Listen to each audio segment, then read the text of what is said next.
Ο Αρμάντο Κατσόρης συνεχίζει προς το τέρμα. Σουτάρει. Έξω.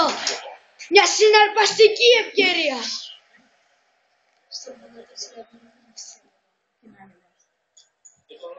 Κάνει την κίνηση. Εγώ είμαι ο διάσημος.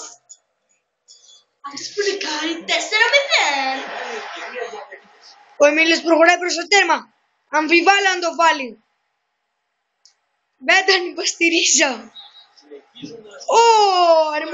Αρμάντο κάνει τέτοια. Just το προκast.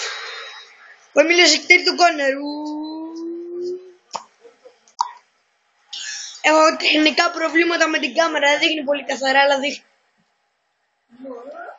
Πώς πάει η μπάλα.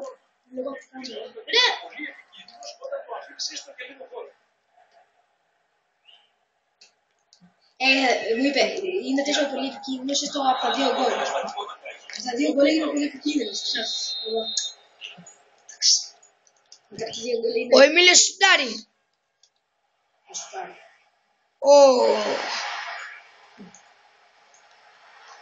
Ο Εμίλιος παίρνει την μπάλα. Τρέχει προς το τέρμα.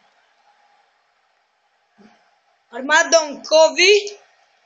Συνεχίζει την πορεία του προς την νίκη. 4-0. Και το Αρμάντο νίκησε 4-0 με τη Γερμανία. Και ο Εμίλιος δεν έβαλε ούτε ένα γκολ επειδή είναι άχρηστος. Τα λέμε σε ένα επεισόδιο στο Football with the Champions. Τα λέμε.